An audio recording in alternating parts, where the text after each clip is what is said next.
എല്ലാ സുഹൃത്തുക്കളെയും ലൈഫ് വിഷനിലേക്ക് സ്വാഗതം ചെയ്യുന്നു. ഇന്നത്തെ വീഡിയോ ഈ സമരത്തിന് പോകുന്ന സഹാർത്ഥികളോടാണ്. അവർക്ക് വേണ്ടിയുള്ളൊരു വീഡിയോ ആണ്. അവരെ നമ്മൾ സാധാരണയായി കാണാറുള്ള ഒന്നാണ്. സമരമെന്ന് പറഞ്ഞാൽ അവിടെ ആദ്യം എത്തുന്നത് വനിതകളാണ്. ഈ വനിതകൾ ഏതാണ്ട് ഈ 9-10 മണിക്കാണ് ഈ പ്രതിഷേധത്തിൻ്റെ സമയം സാധാരണയായി നിശ്ചയിക്കാറുള്ളത്. ഒരു പക്ഷേ അന്ന് കുറച്ചുകൂടെ അങ്ങനെയൊക്കെയാണ്. പക്ഷേ എന്ത് തന്നെയായിരുന്നാലും ആണുങ്ങളെക്കാളും ഏറ്റവും കൂടുതൽ മുന്നിലെത്തുന്നത് ആദ്യം എത്തുന്നതും സ്ത്രീകളാണ്. എന്നാൽ ഈ സ്ത്രീകളോടാണ് എനിക്കന്ന് ചോദിക്കേണ്ടത്.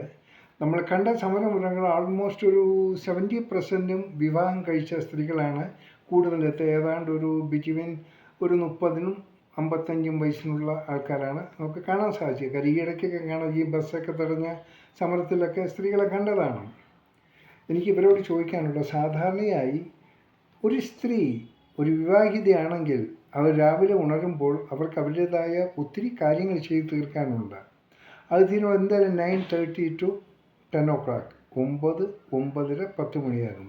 ഇപ്പോൾ രാവിലെ ഒരു സ്ത്രീ എഴുന്നേറ്റ് അവരുടെ പ്രഭാത കർമ്മങ്ങൾ ചെയ്ത് അവരൊരു 2 മിനിറ്റ് ഈശ്വരൻ്റെ പ്രാർത്ഥിക്കുകയും അത് കഴിഞ്ഞ് കിച്ചണിൽ പോയി അവിടെയുള്ള കിച്ചൺ ശുദ്ധീകരണമൊക്കെ നടത്തി അവർ ഇതിനിടയ്ക്ക് മുറ്റമടിക്കുന്നതിനെ കൊണ്ട് ഒരുപക്ഷെ അത് എല്ലാ ദിവസവും സാധിക്കില്ല, ഇടയ്ക്ക് അതും ചെയ്യേണ്ടി വരും. ഇതെല്ലാം ചെയ്ത് കഴിഞ്ഞ് ഒന്ന് ചെറിയ ചായയോ അല്ലെ കാപ്പി എന്തെങ്കിലും ഇട്ട് ഭർത്താവിന് കൊടുക്കുക. കാരണം ഭർത്താവ് ജോലിക്ക് പോകുന്ന ആളായിരിക്കും. അയാളുടെ ഭക്ഷണം ശരിയാക്കണം. കാരണം 8 മണിക്കെങ്കിലും അവർ ഇറങ്ങിയാൽ മാത്രമേ ജോലി സമയത്ത് കറക്റ്റായിട്ട് എത്താൻ പറ്റൂ. കാരണം ചിലപ്പോൾ ഒത്തിരി ദൂരെ വർക്ക് ചെയ്യുന്നവരായിരിക്കും, ബൈക്കിലോ ബസ്സിലോ ഒക്കെ ആയിരിക്കും ഇവിടെ യാത്രകൾ. അതിനുശേഷം ഭർത്താവിനെ വിട്ട് അവരുടെ ഭക്ഷണം കൊടുത്ത് വിട്ട് കഴിഞ്ഞാൽ പിന്നെ അടുത്ത യുദ്ധം തുടങ്ങുന്നത് കുട്ടികളുടെ കാര്യമാണ്. കുട്ടികളെ ഉണർത്തുക, അവരുടെ ആഹാരം അറേഞ്ച് ചെയ്യുക, അവർക്ക് സ്കൂളിൽ പോകാനുള്ള സംവിധാനങ്ങൾ ഒരുക്കുക, അവരെ ഡ്രസ്സ് ചെയ്യിപ്പിക്കുക, അവർക്ക് ഭക്ഷണം കൊടുക്കുക, അവരുടെ ലഞ്ച് പാക്കറ്റ് കൊടുക്കുക. അത് കഴിഞ്ഞാൽ അവരെ സ്കൂളിലേക്കുള്ള ബസ്സിലേക്ക് എത്തിക്കുക. അത് അടുത്തായിരിക്കും അവരെ കയറ്റി വിടുക. തിരിച്ചു വന്ന് വീട്ടിൽ പ്രായമായ മാതാപിതാക്കളൊക്കെ കാണുമായിരിക്കും. അവർക്കും വേണ്ട ഭക്ഷണവും മരുന്നും ഒക്കെ കൊടുക്കണം. ഇതിനിടയ്ക്ക് വാഷിംഗ്, പിള്ളേരുടെ യൂണിഫോം മറ്റുള്ളവരുടെയൊക്കെ വാഷിംഗ് എല്ലാം നടന്നത്. അപ്പോൾ ഒരു ഏതാണ്ട് ഒരു 9:30 to 10 o'clock ഒരു കുടുംബത്തിലുള്ള ഒരു സ്ത്രീ ടോട്ടൽ ബിസിയാകുകയാണ്. ഒരു റെസ്റ്റും കിട്ടിയില്ല. വളരെ ബുദ്ധിമുട്ടായിരിക്കും അവർക്ക് റെസ്റ്റ് കിട്ടുന്നത്. ഇതൊക്കെ കഴിഞ്ഞിട്ടാണ് ഒരു സ്ത്രീക്ക് സമരത്തിന് പോയി അറ്റൻഡ് ചെയ്യാൻ പറ്റുമോ? പറ്റില്ല, ഒരിക്കലുമില്ല. അപ്പോൾ ഈ സമരത്തിലെത്തുന്നവർ ഈ പണികളൊക്കെ കഴിഞ്ഞിട്ടാണോ വരുന്നത്? ഇതാണ് നമ്മൾ ആലോചിക്കേണ്ടത്. ഒരിക്കലും സാധ്യമല്ല. അപ്പോൾ അത് പകുതി പണിയൊക്കെ ചെയ്ത് ഓടി എന്തെങ്കിലുമൊക്കെ കാട്ടിക്കൂട്ടി ഒരു പിള്ളേർ എങ്ങനെയെങ്കിലും ധൃതി മന ഒക്കെ ബഹളമൊക്കെ കാണിച്ച് അതിൽ ഏറ്റവും കൂടുതൽ ബഹളം കാണിക്കുന്ന സ്ത്രീകളായിരിക്കും. ഭർത്താവിനെക്കാളും മക്കളെക്കാളും മാതാപിതാക്കൾ ഏറ്റവും വെപ്രാളം ഉച്ചപ്പാടൊക്കെ കാണിച്ച് ആഷ്പൂഷൊക്കെ കാട്ടിക്കൂട്ടി ഇവർ പോകും. ഇവിടുത്തെ പണികൾ പകുതി ഉപേക്ഷിച്ചിട്ടായിരിക്കും സമരമുഖത്ത് ഓടിയെത്തുക.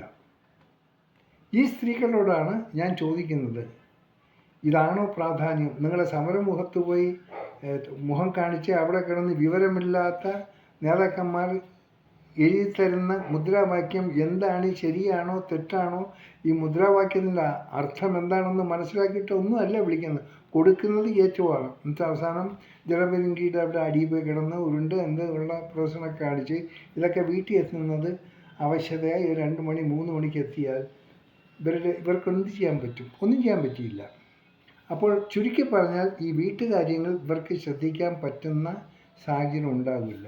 ഏത് സമരമുഖത്ത് പ്രത്യക്ഷപ്പെടുന്ന സ്ത്രീകളും ഒന്ന് അന്വേഷിച്ചാൽ ഇവരൊന്നും വീട്ടിലെ പണികൾ ശരിയായിട്ട് ചെയ്ത് ഭർത്താവിനെ, മാതാപിതാക്കളെ, മക്കളെ നോക്കാതെ ഒരു പകുതിക്ക് പകുതി ഇട്ട് ഓടി വരുന്നവരാണ്. ഇവരാണ് സമരം നടത്തുന്ന സ്ത്രീകൾ.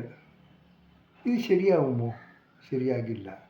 ഒരു രീതിയിലും ഇങ്ങനെയുള്ള ആൾക്കാർ അറ്റൻഡ് ചെയ്യുന്ന സമരങ്ങൾ വെറും ഫൂളിഷ്നെസ്സാണ്. ഇവരെ കൊണ്ട് ഒന്നിനും ഡെഡിക്കേറ്റില്ല. കാര്യം ഇവരുടെ ജീവിതം തന്നെ ഇല്ലാതാക്കികളാണ്. വീട്ടിലെ കാര്യങ്ങൾ നോക്കാതെ ഭർത്താവിൻ്റെയും മക്കളുടെയും മാതാപിതാക്കളുടെയും കാര്യങ്ങൾ നോക്കാതെ സമരത്തിൽ വന്ന് എന്ത് നേട്ടം നേടാണ്? എന്തുകൊണ്ട് ഇവർക്ക് ഇങ്ങനെ ചെയ്തുകൂടാ?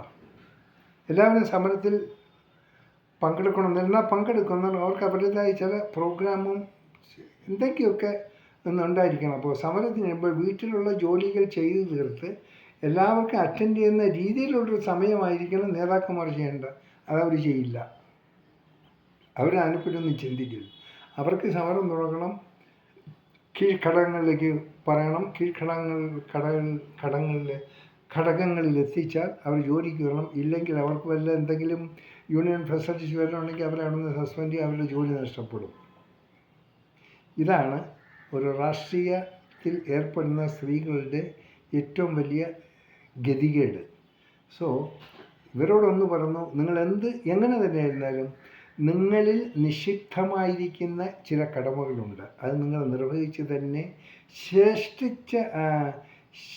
ശേഷം സമയങ്ങളിൽ മാത്രം നിങ്ങൾ സമരത്തിന് വേണ്ടി നിങ്ങൾ സന്തുഷ്ടരായിരിക്കും. നിങ്ങളുടെ പണികൾ തീർത്താണ് വരുന്നത്. അതിനൊരു സാറ്റിസ്ഫാക്ഷൻ കാണും. നിങ്ങൾ അവിടെ വരുന്ന സമരത്തിൻ്റെ മുദ്രാവാക്യങ്ങൾ വിളിക്കുമ്പോഴൊരു വീട്ടിൽ ചെയ്തു തീർക്കാത്ത ആ വർക്ക്, അതിൻ്റെ നിരാശയും നിങ്ങളുടെ മനസ്സിൽ ഉണ്ടാകും. പക്ഷേ നിങ്ങൾക്ക് ശരിക്കും ആ സമരത്തിനോടുള്ള ഒരു ഇത് ഒത്തുചേരാൻ സാധിക്കുമോ? സാധിക്കില്ല. തീർച്ചയായിട്ടും ഒരു രീതിയിലും അത് സാധിക്കില്ല. അപ്പോൾ ഇങ്ങനെയുള്ള സമരങ്ങളിൽ കഴിയുന്നതും പങ്കെടുക്കുന്നെങ്കിൽ നേരായ രീതിയിൽ പങ്കെടുക്കാൻ സാധിച്ചില്ലെങ്കിൽ ഗുഡ് ബൈ പറയുക. ആ സമരത്തിൽ പോകരുത്.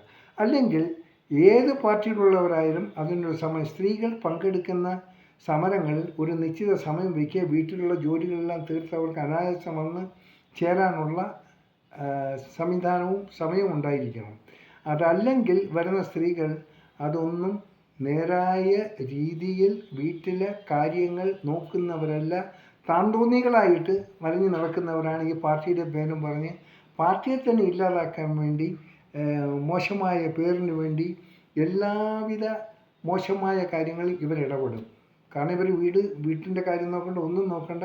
കല്യാണം കഴിച്ചവരായിരിക്കാം, കുഞ്ഞുങ്ങളുള്ളവരായിരിക്കാം, പ്രായമായ മാതാപിതാക്കൾ, ഇവരെ ഒന്നും അന്വേഷിക്കാതെ സമരത്തിൻ്റെ പേരും പറഞ്ഞ് വീട് വിട്ടിറങ്ങി വന്ന് കോലാഹലങ്ങൾ കാണിക്കുക എന്ന് പറഞ്ഞാൽ ഇതൊക്കെ സ്ത്രീ സമൂഹത്തിൻ്റെ ശാപങ്ങളാണ്.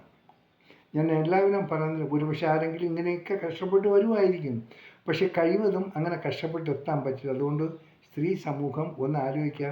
സമരത്തിനെ സംബന്ധിച്ച് ആർക്കും എന്തെങ്കിലും ഉണ്ടെങ്കിൽ വീട്ടിൻ്റെ ജോലികൾ, അവരുടെ കടമകൾ കഴിഞ്ഞിട്ട് സമയം നിശ്ചയിക്കുക. ആ സമയത്തിനുള്ള ഇവരുടെ എന്തോ സത്യാഗ്രഹമോ പണിമുടക്കോ എന്ത് വേണേലും കാണിക്കാം, യാതൊരു കുഴപ്പമില്ല. സമരത്തിന് പങ്കെടുക്കുക. പിന്നെ ആദ്യം ചിന്തിക്കേണ്ടത്, നിങ്ങൾക്ക് നല്ല ഒരു കുടുംബിനിയാകണോ അല്ല നിങ്ങൾക്ക് നല്ലൊരു സമരനായിക ആകണോ എന്നുള്ള ആദ്യം തീരുമാനം എടുക്കുക. ഒരു നല്ലൊരു കുടുംബിനിക്ക് ഒരിക്കലും ഒരു സമരത്തിൻ്റെ ആവേശമുണ്ടെങ്കിൽ ആ കോട്ടണിയാൻ പറ്റില്ല.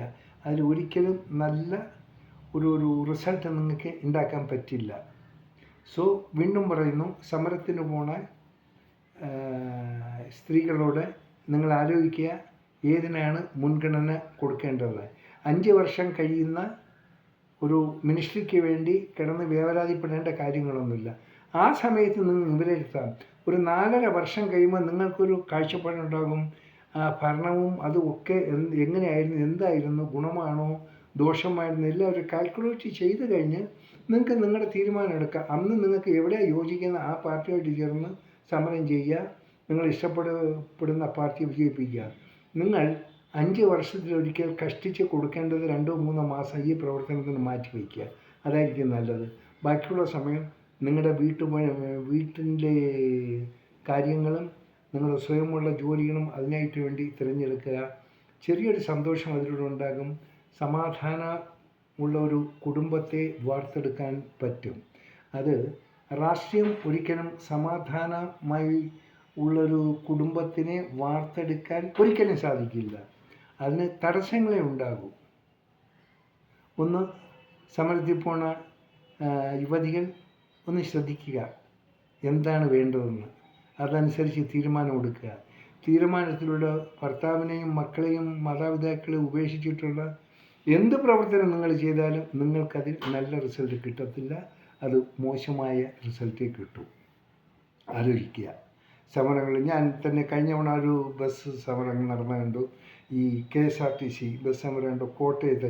അവരൊക്കെ വിവരമുള്ളത്, ഞാൻ പാർട്ടിയൊന്നും പറയുന്നില്ല, അവർക്ക് സ്ത്രീകളൊന്നും ഒച്ചപ്പാടും ബഹളം ഒരു ഒരു വ്യക്തതയല്ല. കുറേ പാർട്ടിയുടെ കൊടിയും പിടിച്ച് അനാവശ്യമായിട്ടുള്ള സമരം ചെയ്തത് ഫൂളായി പോണതാണ്. വിശേഷിച്ച ഫൂളിഷ്നസ് ചെയ്യാതിരിക്കുക.